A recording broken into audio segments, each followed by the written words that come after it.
소셜미디어에 게시물을 전혀 올리지 않는 그 친구 떠오르시나요? 어쩌면 여러분의 친구일 수도 있고 아니면 바로 당신일 수도 있겠죠.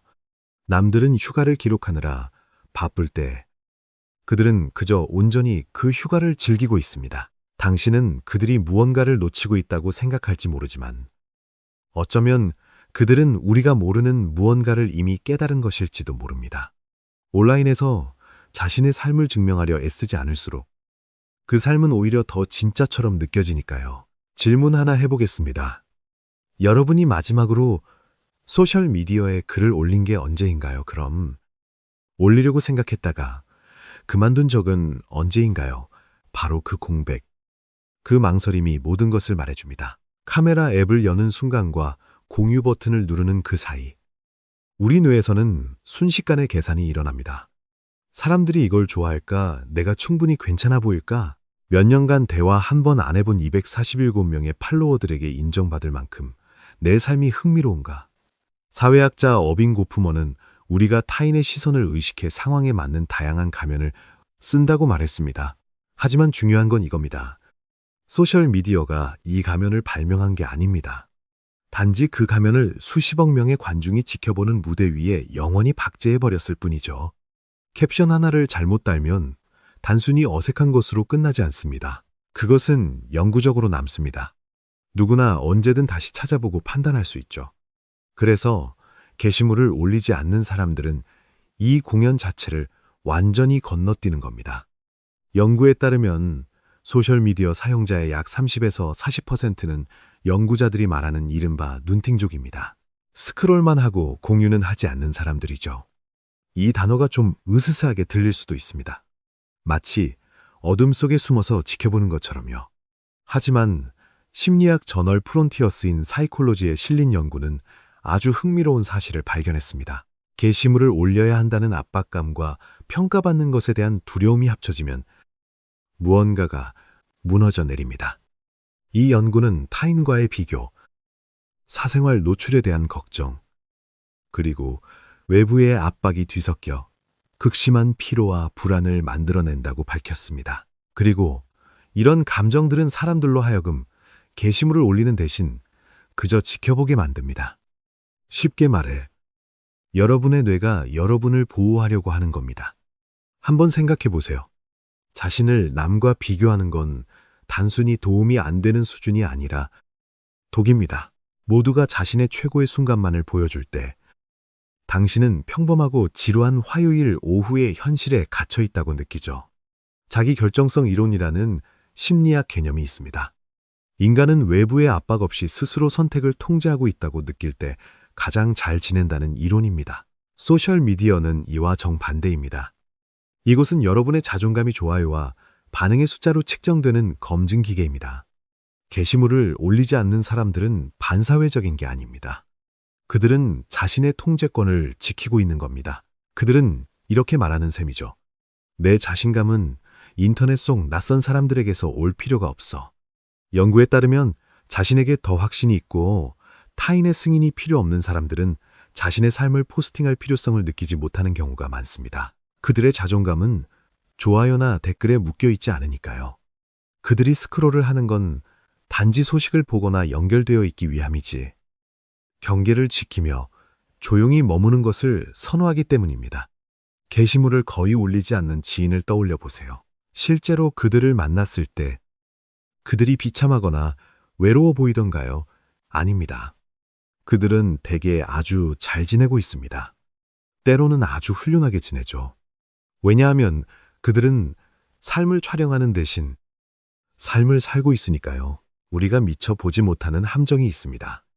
정말 흥미로운 점은 소셜미디어가 가짜라는 걸 알면서도 우리 뇌는 여전히 속아 넘어간다는 겁니다. 심리학자들은 게시물을 올리지 않고 그저 둘러보기만 해도 자동적으로 자신을 타인과 비교하게 된다는 사실을 발견했습니다. 누군가의 승진, 약혼 반지, 새 집을 보면서 그것이 연출된 장면이라는 걸 알면서도 이미 데미지는 입습니다. 여러분의 무의식은 그게 진짜 삶인지 연출된 삶인지 신경 쓰지 않습니다. 그저 저 사람이 나보다 더 많이 가졌다고 인식할 뿐이죠. 게시물을 올리지 않는 사람들은 이런 끊임없는 공격을 피합니다. 그들이 약해서가 아니라 이 게임이 조작되었다는 걸 알기 때문입니다. 다른 사람이 카메라와 각도, 이야기를 통제하는 경쟁에 굳이 자발적으로 참여할 이유가 있을까요?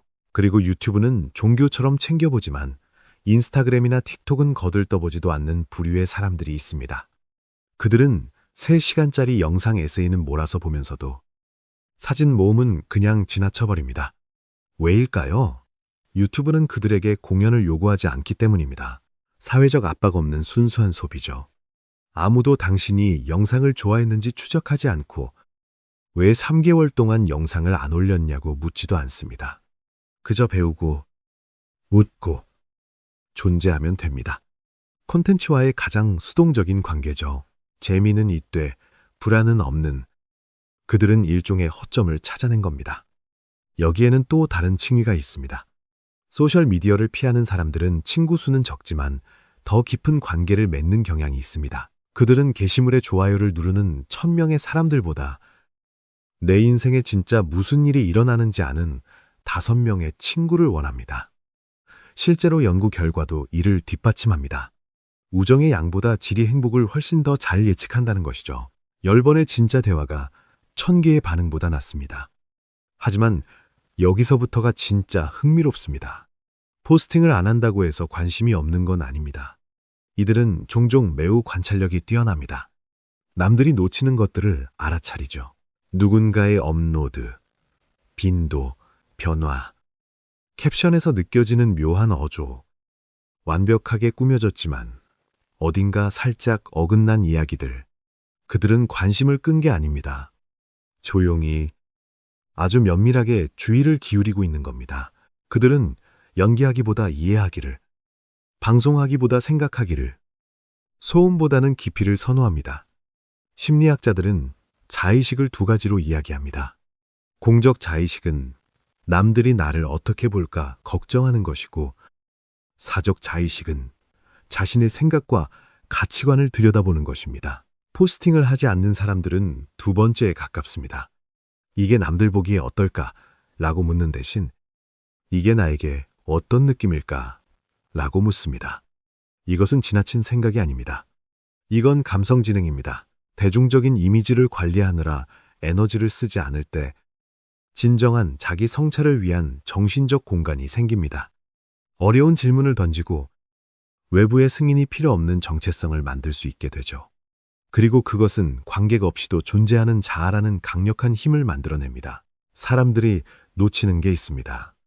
게시하지 않기로 선택하는 것은 숨는 것과 다릅니다. 그것은 두려움 때문이 아니라 힘에 관한 것입니다. 내 사생활은 남들이 소비하도록 공유하지 않아도 충분히 가치 있다는 선언입니다. 어떤 경험들은 공연이 되는 순간 가치가 떨어집니다. 사진을 찍지 않을 때 노을은 더 아름답고 마음속으로 캡션을 쓰지 않을 때 대화는 더 의미 깊으며 오직 나만의 것일 때 성취감은 더 큽니다. 연구자들은 게시물을 거의 올리지 않는 사람들이 종종 더 높은 수준의 자의식과 성찰 능력을 보인다는 것을 발견했습니다. 그들은 자신의 가치를 좋아요나 댓글과 연결짓지 않기에 감정 기복에 덜 휘둘립니다. 그들은 더 긴 호흡의 게임을 하고 있는 겁니다. 하지만 아무도 말하지 않는 역설이 있습니다. 통제력, 자기 성찰, 안정감 등 소셜미디어를 피하게 만드는 바로 그 특성들이 사실 소셜미디어가 우리에게 주겠다고 약속했던 것들이라는 점입니다. 연결, 공동체, 자기 표현 같은 것들 말이죠. 소셜미디어는 우리를 하나로 모으겠다고 약속했습니다. 하지만 대신 진짜가 되는 것이 가장 드문 일이 되어버린 연기 경제를 창조했습니다. 침묵이 이상한 것이 되고 포스팅을 안 하는 것이 하루에 3번 포스팅하는 것보다 더 기이하게 여겨지는 세상이 되었죠. 이탈을 선택한 사람들은 연결을 거부하는 게 아닙니다. 그들은 그 조건을 거부하는 겁니다. 쇼를 하지 않고 실시간으로 내 방식대로 연결되겠다고 말하는 겁니다. 그래서 여러분이 한번 생각해 보셨으면 합니다. 소셜미디어를 하지 않는 사람들이 뒤처진 게 아니라면요. 그들이 이 모든 것을 가장 먼저 깨달은 사람들이라면 어떨까요? 사생활을 포스팅보다 깊이를 팔로워보다 그리고 존재하는 것을 연기하는 것보다 우위에 두는 것이 반사회적인 게 아니라면요. 그것이 자기 존중의 궁극적인 형태라면 말입니다. 결국 인생의 마지막 순간에 침대맡에서 인스타그램 좀 더 많이 할 거라고 후회하는 사람은 아무도 없습니다. 하지만 좀 더 제대로 살 걸 하고 후회하는 사람은 많습니다. 조용한 그들은 그림자 속에 숨어 있는 게 아닙니다. 그들은 카메라가 닿지 않는 빛 속에서 진짜 삶을 살고 있는 겁니다. 이 이야기가 마음에 와닿았다면 구독을 눌러주세요. 그리고 이런 깊이 있는 분석을 계속 응원하고 싶으시다면 가입 버튼을 눌러 채널 멤버가 되어주세요. 여러분의 소중한 후원에 진심으로 감사드립니다.